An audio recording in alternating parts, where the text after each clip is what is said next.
这条脸上长满小疙瘩的鳄鱼，它可以通过这些小疙瘩分辨出3米外的鱼是不是富含脂肪可以果腹的咸水鱼。在澳大利亚北部的河流中，1年1度最壮观的盛宴正在上演。超过40条地球上最大的爬行动物，体长可达6米的湾鳄，正聚集在一处狭窄的河湾。它们不是来交配的，而是为了一场史诗级的饕餮盛宴。对于体重180公斤的雌鳄英德科来说，这是一次巨大的冒险。它周围的每一个巨兽都既是竞争者，也是潜在的杀手。但只要成功，它就能获得足够吃上1个月的食物。每年10月，巨大的潮汐会将上万条富含脂肪的咸水鱼推向河流上游。这处狭窄的渡口成为他们必经的鬼门关。对于湾鳄而言，这是不容错过的能量补给站。接下来的几个小时里，这里涌动的鱼量比他们平时1个月能遇到的还要多。然而在这片翻滚浑浊如泥汤的水中，水下能见度几乎为0，但这阻挡不了湾鳄。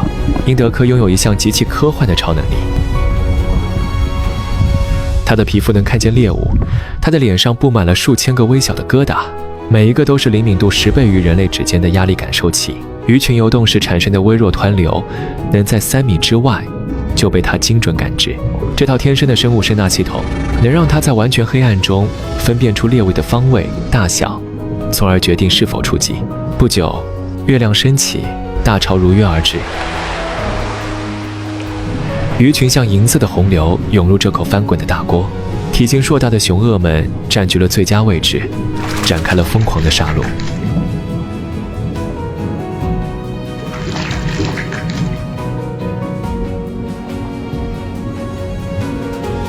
英德科渴望加入这次盛宴，但举动稍有失当，比如靠得太近，或抢错了目标，就可能招致同类致命的攻击，让他瞬间少1条腿甚至送命。在体重超过700公斤的巨鳄面前，他唯一的自卫策略就是掉头逃跑。被挤到边缘的英德科，在远离急流的散乱鱼群中很难有所收获。他跋涉了50公里才到此地，难道要饥肠辘辘地离开？不，他没有放弃。他意识到那9000个压力感受器不仅长在脸上，更遍布全身。他调整策略，将前肢像触角一样张开，极大地扩展了他的水下感知范围。这个聪明的举动让他终于锁定了新的目标。现在英德科可以高效地捕猎了，他一次次出击，精准地捕获着那些富含能量的鱼。